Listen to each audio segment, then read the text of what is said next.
For decades, American car buyers were promised power, style, and freedom, but hidden beneath the sheet metal of some of the most popular vehicles in U.S. history were design flaws so severe they turned everyday cars into silent killers.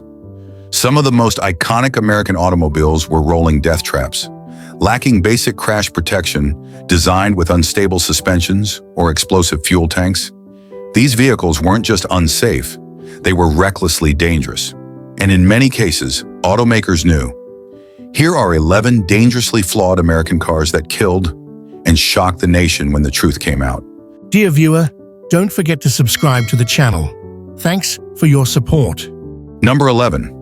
The 1935 Chevrolet Standard Series EA was a product of its time, a car designed to appeal to budget-conscious Americans still grappling with the economic hardships of the Great Depression. It was marketed as a practical, no-frills vehicle that provided basic transportation at an accessible price. But behind the affordability was a disturbing lack of safety engineering. The Series EA offered minimal braking capability, no crash protection, and structural weaknesses that made it extremely dangerous in any serious collision. In this lecture, we'll examine how the 1935 Chevrolet Standard EA sacrificed occupant safety to meet affordability goals. We'll explore its mechanical limitations, structural vulnerabilities, and the broader implications for safety in the pre-regulation automotive era.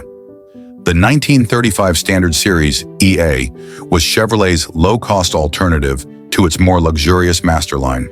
With a wheelbase of 107 inches and a relatively light curb weight of around 2,600 pounds, the EA was intentionally stripped down for economic appeal.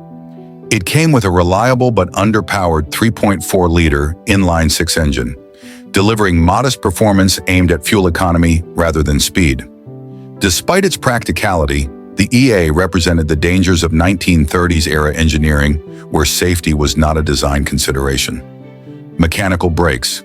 The EA was equipped with four-wheel mechanical drum brakes, not hydraulic. These brakes relied entirely on linkage and cable tension, meaning brake performance varied with wear, temperature, and road conditions. Without hydraulic assistance, braking effort was inconsistent and often inadequate, especially under emergency conditions or when descending hills. Long stopping distances. Due to the mechanical system and narrow tires, stopping distances were extremely long by modern standards. The lack of brake balance between wheels also increased the risk of skidding or wheel lockup, especially on wet roads. No crash engineering. The Series EA was built using a basic ladder frame chassis topped with a lightweight steel body, common in the 1930s but devoid of any concept of crash zones or occupant protection. There was no reinforced cabin structure, no intrusion beams in the doors, and no effort to channel crash energy away from passengers. Side impact vulnerability. The doors were thin, single-skin panels with wood or light steel framing. In a side impact crash, even at low speeds, the door structure offered virtually no resistance to intrusion. Occupants were fully exposed to whatever struck the side of the vehicle. Frontal impact weakness. There was no energy-absorbing crumple zone in the front end. The rigid frame would often transmit all crash force directly into the cabin, increasing the likelihood of chest and head injuries. The steering column and dashboard components were rigid and unyielding, often becoming impaling hazards in frontal collisions. Steel dash and knobs. The dashboard was constructed from bare steel, with sharp edges and hard protrusions. Knobs and levers made of metal were not recessed and could cause serious injury upon impact. No restraints or padding. There were no seat belts, not even as an option. Seats were bench-style and poorly anchored, meaning passengers could be thrown from their seats or even ejected from the vehicle during a crash. Interior padding was virtually non-existent. The cabin was a hard box of metal and glass. The roof structure relied heavily on wooden cross members and thin sheet metal, making it exceptionally weak in the event of a rollover. In any rollover scenario, the roof was likely to collapse, crushing occupants beneath it. Unlike later unibody or reinforced frame designs, the EA's body offered no lateral or vertical strength to withstand compression forces. The EA had relatively small windows and mirrors, reducing driver visibility, especially in traffic or while reversing. Combined with poor lighting and no turn signals, which were not required at the time, the car was difficult to operate safely at night or in urban settings. The 1935 Chevrolet Standard Series EA may have provided a cheap and reliable ride for Americans during hard times, but it did so by completely ignoring occupant safety. It lacked effective brakes, basic structural integrity, any form of occupant restraint, crash survivability in any real-world collision. In many ways, it was a metal box on wheels, more dangerous in a crash than simply walking. While it served a purpose for its time, its design reminds us just how far automotive safety has come and how deadly basic transportation could be before regulation and innovation took hold. The Standard EA is a critical example in automotive history. Number 10. The 1935 Lincoln Model K was a symbol of elite luxury during the twilight of the Great Depression. As Ford's premium offering under the Lincoln brand, the Model K catered to the wealthy with opulence, elegance, and a massive V12 engine.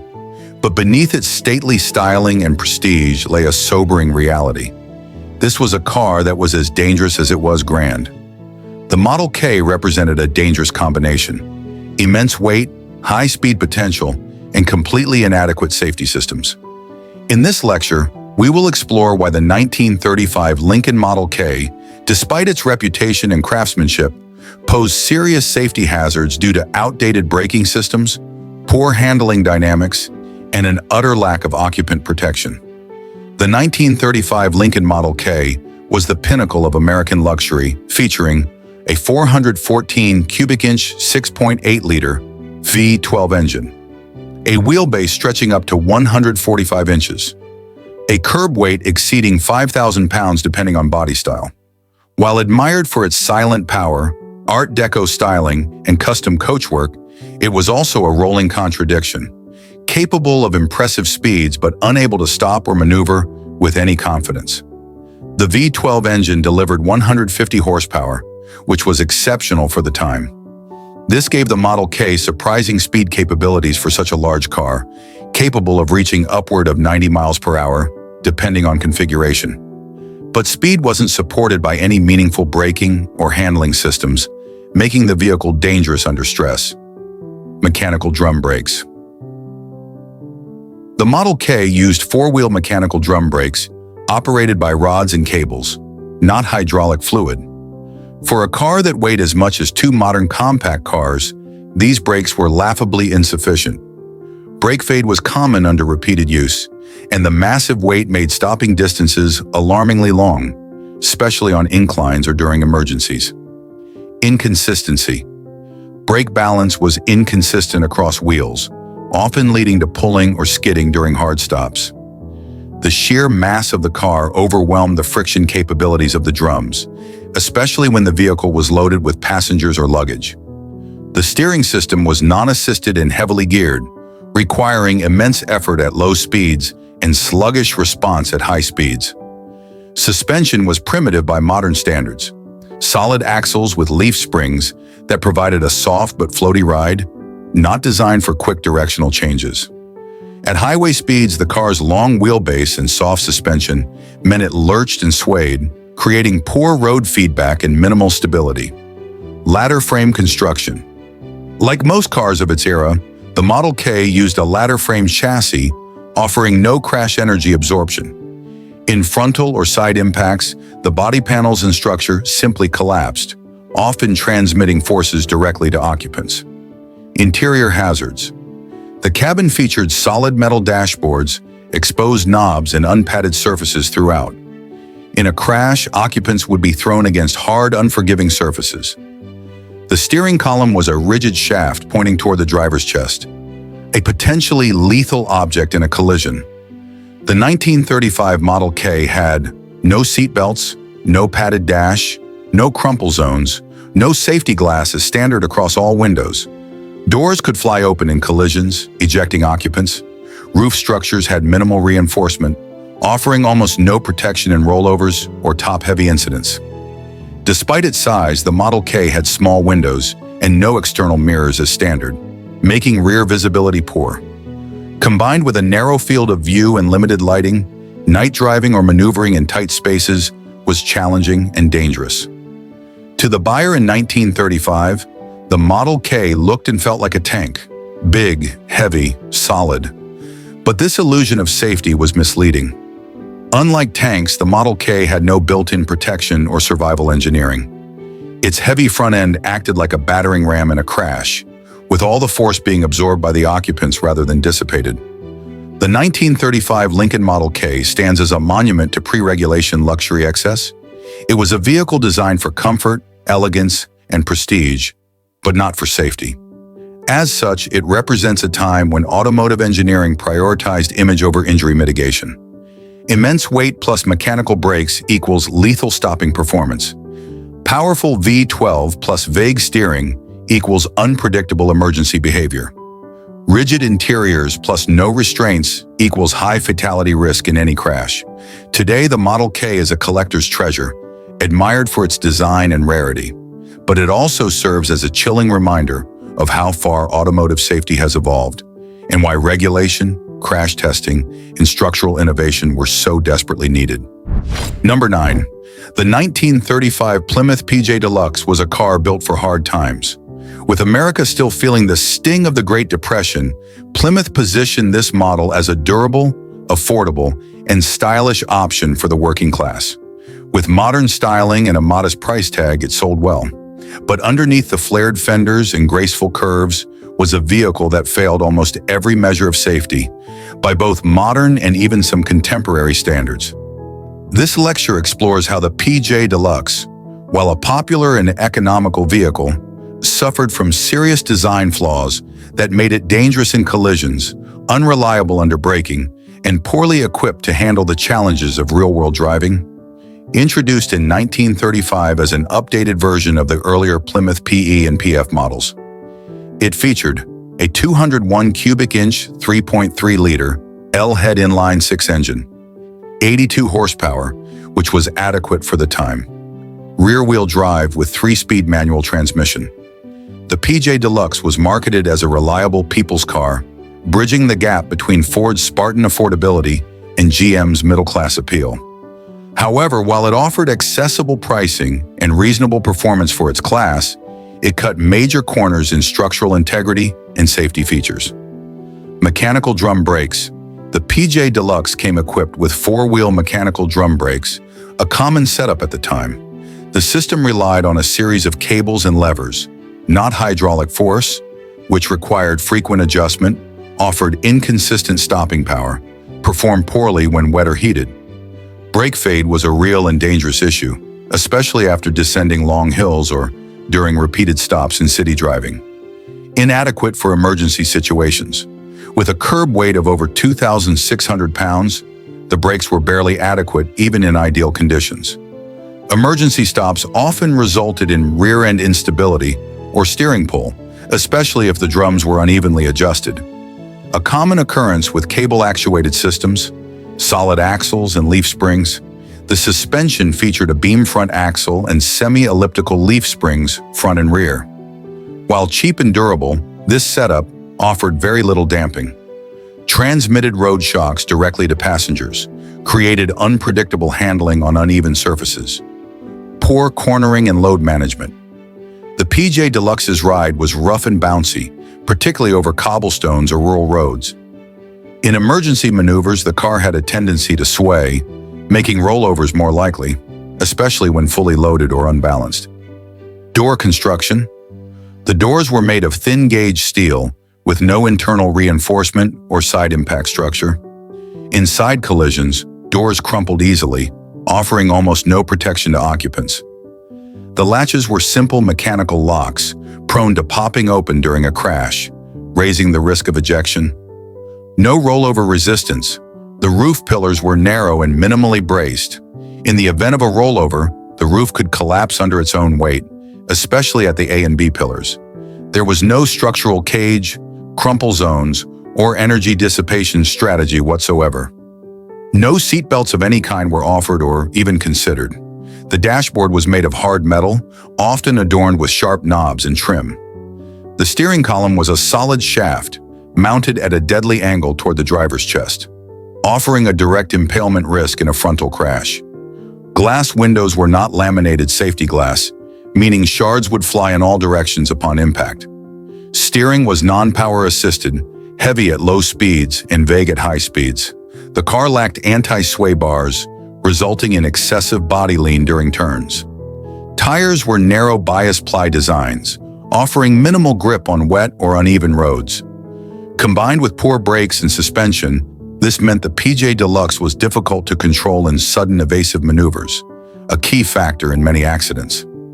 Many buyers in the 1930s assumed that a steel-bodied car meant safety, especially compared to earlier wood-frame vehicles. But that was misleading. The body was strong in appearance but offered no crash engineering. In collisions, forces transferred directly to passengers. The engine bay and frame rails did not absorb or redirect crash energy. They simply pushed back into the cabin. The 1935 Plymouth PJ Deluxe was a commercial success, helping to solidify Plymouth's reputation as a working man's brand. It brought stylish motoring to the masses during one of the toughest economic periods in U.S. history. But it was also a car built in a time before crash testing, safety regulations, or consumer safety awareness.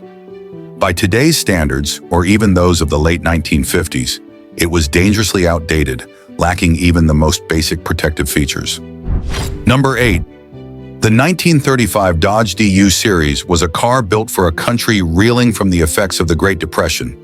In an era when automobile manufacturers were still refining their designs, the Dodge DU series represented both the triumph of American industrialization and the limitations of 1950 engineering during this period.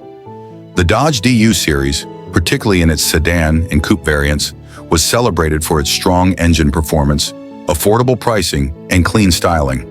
However, despite these merits, the car had a serious flaw that compromised both driver safety and overall driving experience: its steering system. In this lecture, we'll examine how the Dodge DU series' vague, unresponsive steering became a major safety issue, particularly at higher speeds, and how this flaw would haunt drivers in emergencies and critical situations. The 1935 Dodge DU series came at a time when the automotive industry was still refining the art of mass production, and car safety was in its infancy. Powered by a 3.3-liter inline six-cylinder engine producing 85 horsepower, the Dodge DU was a dependable performer for its time, capable of smooth cruising and solid highway speeds. As part of Dodge's broader product lineup, the DU series featured both luxury trims and more affordable versions, appealing to a wide range of American drivers. Despite the decent performance offered by the engine and its relatively modern styling, the vehicle's steering mechanism and its overall impact on driving stability and safety became a serious concern. This issue remained largely unaddressed for many years, until stricter safety regulations were implemented in the 1950s and 1960s. Early steering mechanisms in the 1930s. The 1935 Dodge DU series used a recirculating ball steering system, a common setup during this time. This system featured a steering box with ball bearings that helped transmit steering inputs from the steering wheel to the front wheels. The steering gear was connected to the pitman arm, which moved the vehicle's tie rods and drag link, ultimately turning the wheels. However, this system had several design flaws that would be considered dangerously inadequate by modern standards. The recirculating ball system was prone to slack, meaning the steering wheel had excessive play before it responded to changes in direction. Drivers would often find themselves turning the wheel with little response or uncertain feedback, especially at higher speeds or in emergency situations. The steering system lacked feedback from the road, meaning drivers couldn't feel the precise handling of the car on varying road surfaces. At higher speeds, this lack of sensitivity and road feel could lead to unpredictable handling, especially when trying to avoid obstacles or during sharp turns. During sudden maneuvers or at higher speeds, the delay in steering response could be dangerous, as the car didn't immediately react to the driver's actions. This issue was especially problematic in high-speed driving, where quick reflexes were essential to avoid accidents or obstacles on the road. While the 1935 Dodge DU series was capable of relatively high speeds for the time, up to 60 miles per hour or more, The steering system's flaws became more pronounced as speeds increased. The vague steering system was particularly hazardous in emergency scenarios. Drivers who needed to make sudden lane changes or avoid an obstacle often found themselves with delayed steering responses, leading to overcorrection or loss of control. At high speeds, this issue increased the risk of spinouts, sideways skidding, and even rollovers in extreme cases. On highways, the lack of precise steering control meant drivers had difficulty making quick, accurate lane changes, especially during overtaking maneuvers. This was a serious safety hazard, as the car could drift unpredictably into another lane without the driver's clear intention. Suspension system and steering misalignment. In addition to the inherent flaws in the steering system, the Dodge DU series suspension system was also not fine-tuned for high-speed stability. The car's front suspension was based on a solid axle design, which was common for cars in this era. It offered basic shock absorption, but lacked the advanced damping control required for more precise handling.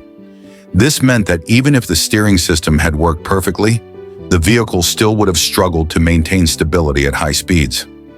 The heavy engine and front-heavy design of the Dodge DU series also added to the car's handling issues. A large, heavy front end made the car nose-heavy, which increased the chances of understeering, where the car doesn't turn sharply enough when the driver steers into a corner. The rear suspension, on the other hand, was basic and unrefined, which led to the car bouncing over rough terrain and poorly absorbing shocks during emergency maneuvers. Number 7.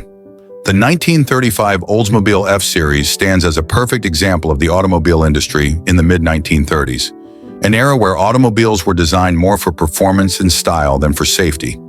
It's important to understand the context in which the Oldsmobile F Series was produced. The Great Depression was still very much a part of daily life, and automakers were focused on cost-saving measures, aesthetic appeal, and engine performance to capture the growing automotive market.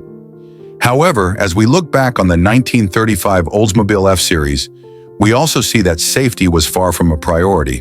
The body-on-frame design, which was prevalent at the time, offered little in terms of crash protection or impact absorption. The result was a car that was solid and durable, but dangerous in high-speed collisions, as the lack of crash engineering turned its solid steel interior into a serious threat to its occupants in the event of a crash.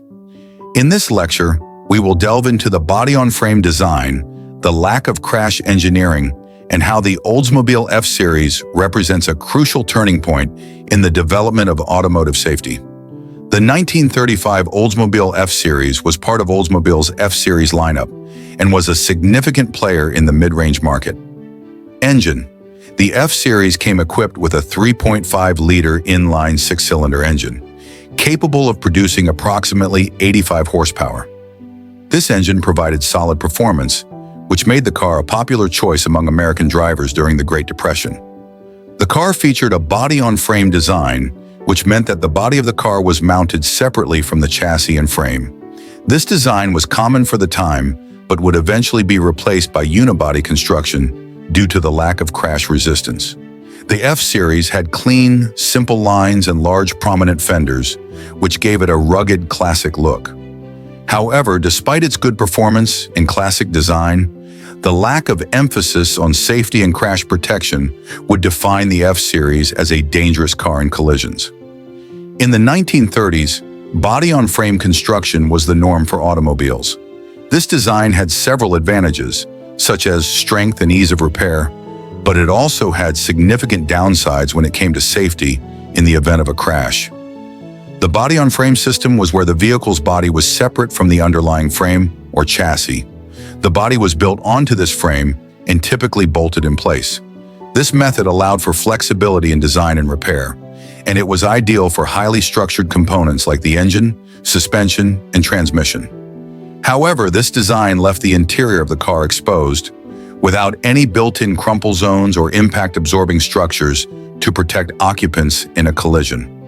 With no crumple zones or reinforced safety features in the body-on-frame design, a collision at high speeds would send forceful energy directly through the vehicle's rigid frame. The result was that the solid steel interior of the Oldsmobile F Series, including the dashboard, steering column, and unpadded door panels, became hazardous to the car's occupants. When impacted, energy from the crash would transfer into the car's interior, rather than being absorbed by the frame or body, meaning that drivers and passengers were more likely to suffer from serious injuries or fatalities.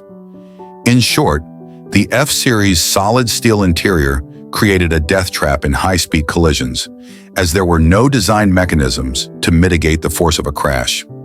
The solid steel interior of the 1935 Oldsmobile F Series may have seemed like an advantage in terms of durability and structural integrity. However, this design became a significant problem during accidents.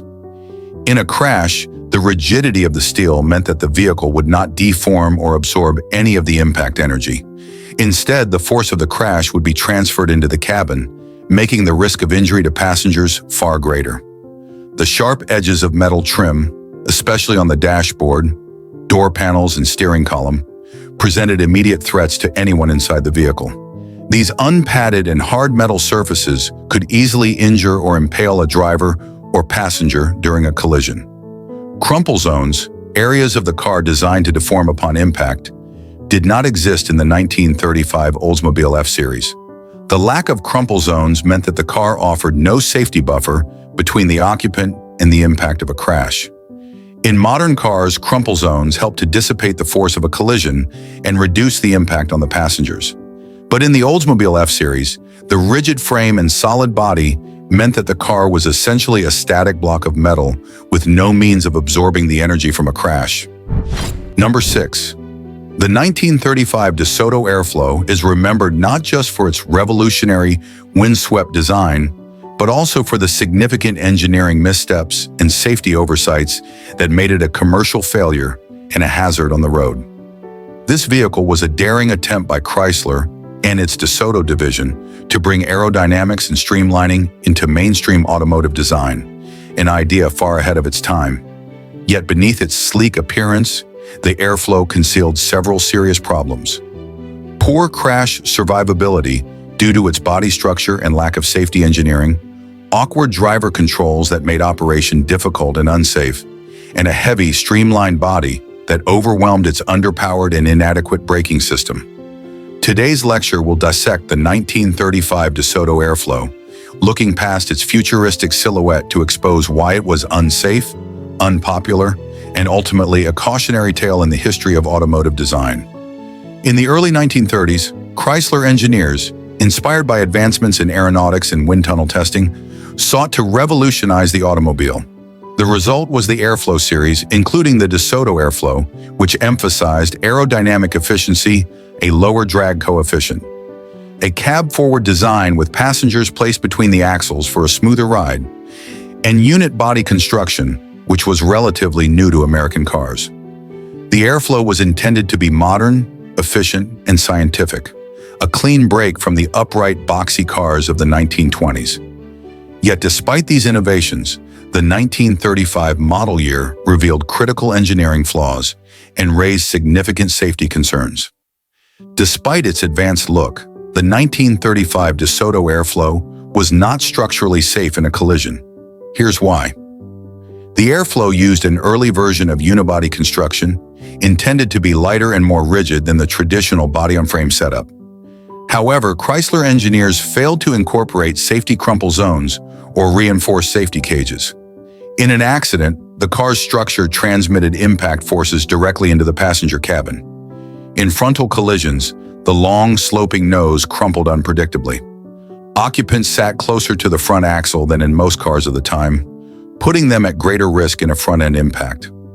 The sides of the Airflow, though visually smooth and advanced, were made of thin sheet metal with minimal reinforcement.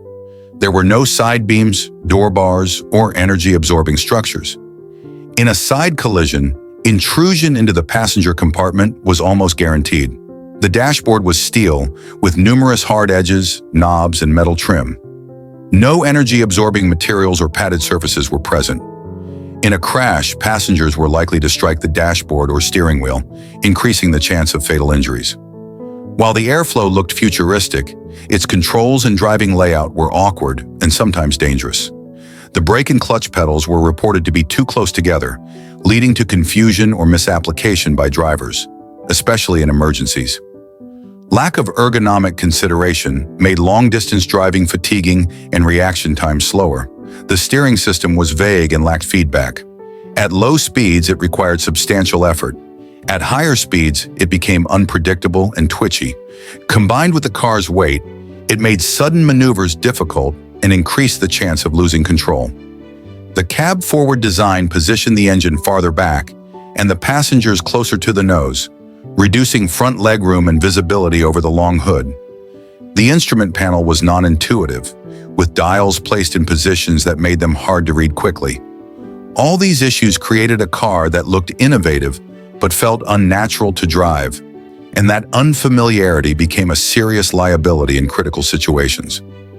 Perhaps the most unforgivable flaw in the 1935 DeSoto Airflow was the mismatch between its hefty structure and its inadequate braking system. The car's steel body and early unibody chassis made it substantially heavier than competitors.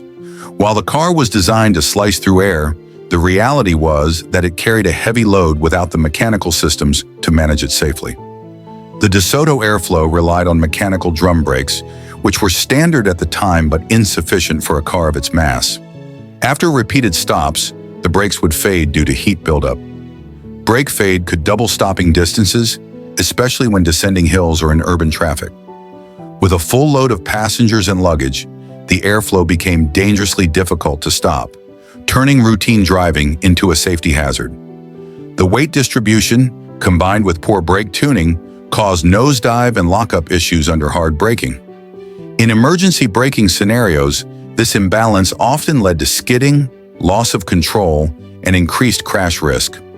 Number 5. In 1935, the Nash Ambassador stood as a symbol of upper-middle-class refinement in an America still reeling from the Great Depression. Marketed as a smooth, luxurious vehicle with advanced engineering touches, such as enclosed fenders and improved interiors, the Ambassador promised comfort and elegance. But beneath its stylish sheet metal, the car harbored serious safety flaws that would make it dangerous by any standard, even for its time. This lecture will examine the 1935 Nash Ambassador not just as a historical luxury sedan, but as a case study in how design priorities favoring comfort and status can overshadow vital safety fundamentals. The car featured a high center of gravity that compromised stability, weak door latches that failed in collisions, and inadequate braking systems that made stopping dangerous at higher speeds. Let's break down these flaws and understand why the 1935 Nash Ambassador, for all its elegance, was a risk on four wheels. One of the Ambassador's most dangerous traits was its high-riding design, a byproduct of its large frame and tall, upright cabin. Unlike modern sedans, which are designed with low-slung profiles to enhance handling and stability, the 1935 Ambassador sat high off the ground. Combined with its narrow track width and tall passenger compartment, this gave the car a high center of gravity, making it more prone to tipping or rolling during sharp turns or evasive maneuvers. At moderate speeds, sudden steering inputs, such as swerving to avoid an obstacle, could cause the car to lean excessively, potentially tipping in extreme cases. These stability issues were further exacerbated on uneven roads, common in rural America at the time. With much of the car's weight forward biased due to its large inline engine and heavy front-end components, handling felt nose-heavy. This imbalance reduced traction on the rear wheels and made oversteer correction difficult for the average driver. Another major flaw in the 1935 Nash Ambassador was the lack of secure door latching mechanisms, a hazard that turned minor crashes into deadly events. Door latches in 1935 were simple mechanical hooks, prone to failing under lateral or torsional forces. In a side collision or rollover, the doors could burst open, ejecting passengers from the vehicle, especially since seatbelts were not available. The Ambassador lacked any form of safety interlock or secondary catch to keep doors shut under strain.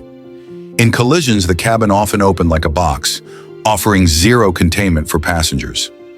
Door frames were thin and lacked reinforced B-pillars, meaning the very structure around the doors would deform quickly in a side impact. disrupting the latch and allowing ejection or intrusion. This flaw alone significantly reduced survivability in even low-speed accidents. While the Ambassador boasted comfort and power for its time, its braking system lagged far behind, leaving drivers at the mercy of long stopping distances. The car used cable-operated mechanical drum brakes, which were known for their inconsistency and poor modulation. They required significant pedal effort and easily went out of adjustment, especially with wear or changes in weather conditions. After multiple stops or long downhill drives, the brakes experience fade due to heat buildup, severely reducing stopping effectiveness. For a car of the Ambassador's weight and size, this was a severe liability on long trips or urban descents. Without hydraulic assistance or proper front-rear distribution, the Ambassador suffered from brake pull. Veering to one side during hard braking, this made emergency stops unstable and further complicated avoidance maneuvers. It's important to note that Nash, like many automakers in the 1930s, prioritized ride quality, appearance, and prestige over occupant safety. Here's how. The Ambassador came with upholstered seats, a smooth dashboard, and elegant trim, but none of it was designed to protect passengers in a crash. The steering column was a solid rod, not collapsible. The dashboard had metal knobs and trim that could become lethal in collisions. Advertisements touted the Ambassador's comfort and luxury, but made no mention of handling, stability, or safety. Buyers were lulled into a false sense of security by the car's upscale image. Some models still lacked laminated safety glass on all windows, which meant shattered glass was a serious injury hazard in accidents. The 1935 Nash Ambassador exemplified a transitional period in automotive history.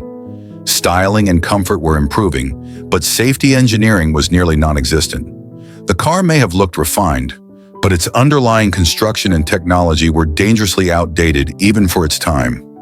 Number 4. In 1935, the Stutz SV16 embodied the height of American luxury automotive design. With roots in performance, Stutz cars had raced at Le Mans in Indy in previous decades. The SV16 was styled as a road-going thoroughbred.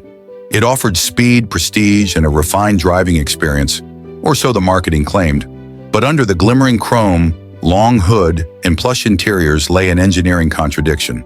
A car capable of high velocity, but utterly unfit to handle it safely. The 1935 Stutz SV16 was part of a broader trend among Depression-era luxury vehicles. Sell the illusion of performance without the mechanical integrity to back it up. This lecture will explore the fatal disconnect between the SV16's speed potential and its complete lack of handling precision or safety measures, showing how the car became a symbol of misplaced priorities in early American automotive luxury. The SV16 was equipped with a powerful inline-8 engine, producing up to 145 horsepower, a substantial output for 1935. However, nothing else about the car was ready for that kind of performance. The 320 cubic inch engine allowed the SV16 to reach speeds over 85 miles per hour, a serious figure in 1935, the mid-1930s. Acceleration was smooth and refined for its era, giving the impression of a capable Grand Tour. Unfortunately, the SV16 still rode on solid axles and semi-elliptic leaf springs, technology dating back to the early 20th century. Steering was vague and heavy, relying on a non-rack and pinion worm and roller setup that offered poor feedback and delayed response. At high speeds, the SV16 felt unstable in curves. The soft suspension and high center of gravity gave it a tendency to sway or lean dangerously, increasing the chance of rollover accidents, especially on uneven or rural roads. Perhaps the most dangerous flaw in the SV16's performance profile was its inability to stop safely from speed.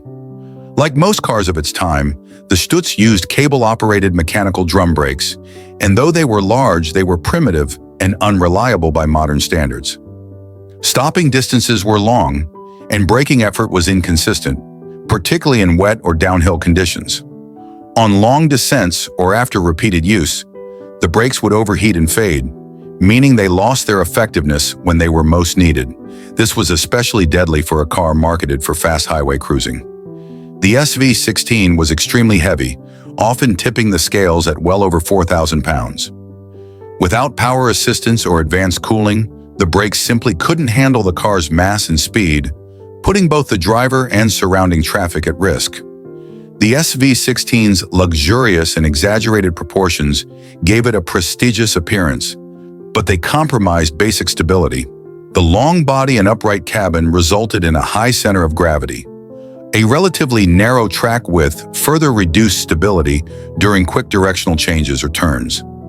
Convertible and open-top versions were even worse, less rigid, heavier above the beltline, and more prone to chassis flex and rollover. There were no crumple zones, no reinforced pillars, and no rollover structure whatsoever.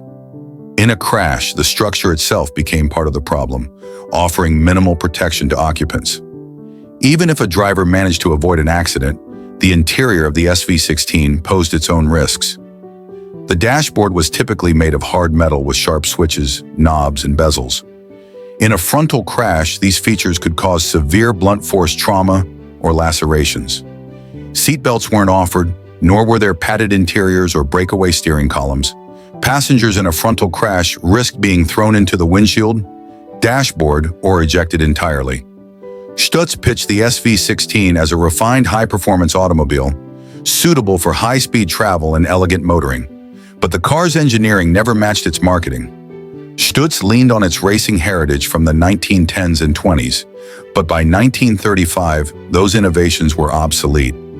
Instead of innovating, the brand coasted on reputation while cutting corners on safety and chassis engineering. Cadillac, Packard, and even Chrysler were beginning to experiment with hydraulic brakes and better weight distribution. Stutz, by contrast, clung to outmoded practices, sealing its fate in a competitive luxury market. By the late 1930s, Stutz's inability to modernize, particularly in areas like safety and handling, led to its complete collapse as an automaker. Number 3, in the economically strained mid-1930s, vehicles had to serve multiple roles, especially for working-class Americans. The 1935 Dodge KC, a light-duty pickup truck, was one such multi-purpose machine. Though technically a commercial vehicle, many families used it as a budget car replacement, lured by its affordability, ruggedness, and simple engineering. But while the KC looked like a practical solution, it came with dangerous compromises. It rode like a truck, stopped like a wagon, and protected its occupants like a tin can. This lecture will explore the critical safety failings of the 1935 Dodge KC and why its dual-purpose appeal came at the cost of serious risks. The Dodge KC was part of the first generation of Chrysler Corporation's purpose-built pickup trucks, introduced in 1935. 201 cubic inch flathead, inline 6. Horsepower, approximately 70 horsepower. Payload, 1/2 ton rating. Transmission, 3-speed manual. Brakes, mechanical drum brakes. Chassis, ladder-type frame, leaf springs, front and rear. On paper, it offered reliable performance, enough torque for basic hauling, and durable mechanicals. But for those who used it daily like a car, its shortcomings quickly became apparent.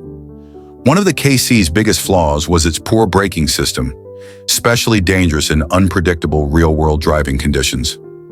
The KC used cable-operated mechanical drums at all 4 wheels. These required high pedal effort and lacked even braking force, making emergency stops difficult and inconsistent. Under heavy use, especially on long downhills or when carrying loads, the brakes would overheat quickly and lose stopping power, a phenomenon known as brake fade. Compared to modern cars or even contemporary sedans, the KC had significantly longer stopping distances, creating a real danger when used in normal traffic or at higher speeds. Designed to carry half-ton loads, the KC's suspension was tuned for durability and capacity, not comfort or control. Both the front and rear used semi-elliptic leaf springs, which performed decently when the bed was loaded, but offered a jarring, choppy ride when empty. With no weight in the rear, the KC had a tendency to skip or bounce over uneven pavement or railroad crossings. On rough roads, the rigid suspension could cause loss of traction or even rear-end fishtailing. Long trips were physically exhausting due to high vibration, seat bounce, and noisy cabin conditions, especially compared to passenger cars of the same year. Whereas passenger cars were beginning to adopt basic safety improvements, like steel roofs or more enclosed body structures, the Dodge KC retained the primitive and dangerous construction of early utility vehicles. The cab was made of thin-gauge sheet metal with no reinforcement for side impacts, rollovers, or frontal collisions. There were no door beams, no padding, and no structural rigidity in the event of a crash. The windshield was typically made of non-safety glass, which would shatter into sharp shards on impact. The interior dashboard and controls were made of bare metal, often with protruding knobs and levers that could impale or severely injure passengers during a collision. Seat belts were not offered, not even as optional equipment. Passengers were often ejected or crushed during accidents, particularly rollovers or frontal impacts. The KC was slow to steer, top-heavy when loaded, and unpredictable under stress, making evasive maneuvers nearly impossible. The truck used a Worman sector steering gear with several turns lock-to-lock and zero power assist. In an emergency, steering response was sluggish and physically demanding, often resulting in overcorrection or understeer. With heavy front-end weight and minimal rear-end traction when unloaded, the KC could tip easily or lose rear grip, especially on curves or gravel roads. Despite all these problems, the Dodge KC found favor with many rural and low-income buyers due to low purchase price, mechanical simplicity, durable drivetrain, multi-role flexibility, could serve as a farm vehicle, commuter, or hauler. It was affordable utility at a time when safety wasn't yet a selling point, but that came at a dangerous cost. The 1935 Dodge KC represents a broader truth about the pre-war automotive landscape. Vehicles were often engineered for function, not survivability. Especially in the light truck segment, there was no crash testing, no federal oversight, and very little public understanding of vehicle safety. It would take decades before safety was prioritized in truck design.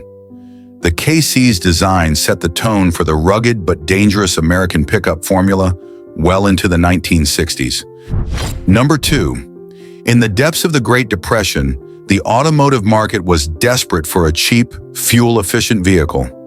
Enter the 1935 American Austin Coupe, a tiny car produced in Butler, Pennsylvania, under license from the British Austin 7, one of the world's first people's cars. With its cartoonishly small frame, modest styling, and frugal fuel use, the American Austin appealed to budget-strapped Americans. But beyond its charm, it had serious safety and performance shortcomings that made it dangerous on anything faster than a country road. This lecture explores the mechanical limitations, safety risks, and misguided optimism behind one of the most adorable but perilous cars of the 1930s. The American Austin Car Company was formed in 1929, licensed to build the Austin 7 for the U.S. market. The idea was simple: import Europe's ultra-compact economy model to serve America's growing demand for affordable transportation. But what worked on Britain's slower, narrower roads proved problematic on American highways, even in the 1930s. Engine: 747 cubic centimeters inline, 4 less than 1.0 liter. Horsepower: 15 horsepower. Transmission: 3-speed manual. Top speed: approximately 50 miles per hour on paper, realistically unsafe above 40 miles per hour. Brakes: mechanical drum brakes, cable operated. Weight: approximately 1,200 pounds.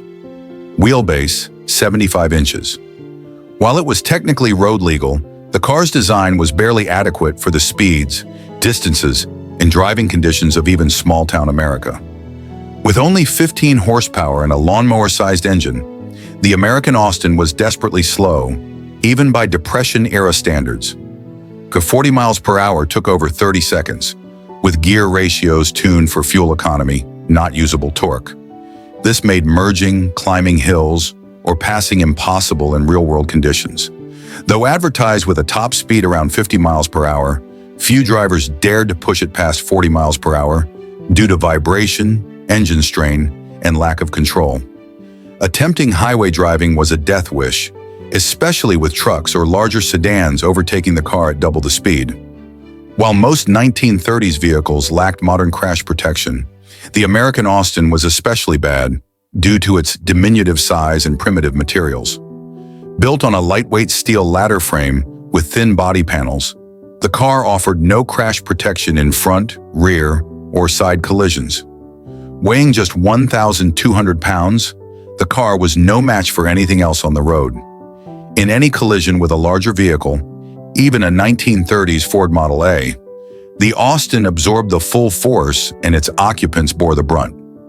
The dashboard was bare steel, the windshield was non-safety glass, and no seatbelts were available, not even as an option. In a frontal crash, the driver would be impaled by the steering column or thrown from the car. The Austin used cable-actuated drum brakes, which were poorly balanced and prone to fading under stress. Stopping distances were long, and in wet conditions, they could fail completely. The car's narrow width and tall roofline made it unstable in crosswinds and on curves. Quick turns could cause it to skid or even roll over, especially with uneven road surfaces. Tiny headlights and a low seating position made visibility at night poor, further compounding the danger at any speed. One of the cheapest cars available, 40+ miles per gallon when gasoline was still a luxury for some, appealed to city dwellers and the novelty hungry. But once on the road, reality struck. The Austin was not just inadequate, it was hazardous, even in suburban or rural driving. Drivers were often rear-ended, sideswiped, or run off the road simply because their cars couldn't keep up. By the late 1930s, the American Austin was clearly not viable for U.S. conditions. The company went bankrupt, but was briefly revived as American Bantam, which later contributed to the design of the first military Jeep. Ironically, the company that once made one of the least roadworthy cars of the 1930s helped lay the groundwork for one of the most rugged. The 1935 American Austin Coupe is a classic case of form over function and wishful thinking over engineering. While undeniably cute and economical, it was perilously unsafe, grossly underpowered, and utterly unsuited to the American road. In the modern safety-conscious world, the Austin serves as a cautionary tale. No amount of style or thrift is worth trading for basic safety and control. Number 1. In the mid-1930s, Dodge was positioned as a rugged, dependable option in the Chrysler family lineup, marketed to working-class Americans who wanted something sturdy, reliable, and affordable. The 1935 Dodge DU Series sedan embodied that image. With its strong steel body and inline-six power, it was seen as a no-nonsense machine during a time of economic uncertainty. But as this lecture will explore, beneath its robust-looking exterior, the DU Series lacked fundamental safety features, relied on dated engineering, and proved dangerously vulnerable in real-world driving conditions. What was tough in marketing terms turned out to be hazardous in actual operation. 218.8 cubic inches, 3.6 liters. L-head inline 6, 87 horsepower, 3-speed manual, approximately 100 pounds mechanical 4-wheel drum brakes, tall, narrow bias ply design. The DU Series sedan was available in multiple body styles and was considered well-equipped for the time. But that did not include any meaningful approach to crash safety or emergency handling. Dodge advertised the all-steel body as a selling point. It was certainly more durable than older wood-frame constructions. However, this rigidity came with serious drawbacks. The body was rigid throughout, with no design deformation areas to absorb crash energy. In frontal or rear-end collisions, the energy of impact was transferred directly to occupants, resulting in massive internal injuries or fatalities. Door interiors, dash, and steering column were all made of unforgiving steel. In crashes, occupants were thrown into hard surfaces, and steering shafts could impale the driver in frontal collisions. The DU Series used cable-operated drum brakes, a fading technology by the mid-1930s. These brakes were prone to fading under load, required constant adjustment, and were terribly inconsistent in wet conditions. Tires were tall, narrow, and made of hard rubber compounds, offering very little grip. The result? Poor traction on wet or gravel roads, with frequent skids or lockups under panic braking. With a heavy front end and rear-wheel drive, the car was prone to oversteer, especially in emergency maneuvers or during deceleration on curves. The car's high center of gravity and soft suspension worsened handling in windy or uneven terrain. While the car was steel-bodied, that did not mean it was structurally sound in every dimension. The roof was thinly supported by narrow pillars with no internal reinforcement. In rollover events, the roof could collapse, seriously injuring or killing occupants. Side doors were little more than sheet metal skins with primitive latch mechanisms. In side impacts, doors could pop open or cave in entirely, throwing occupants from the vehicle. As with most vehicles of the time, the DU series came with no seat belts, no padded interior, and no safety glass standard on all windows. Glass shards from standard windows could cause lacerations in a collision. No head restraints, increasing the likelihood of neck and spinal injuries.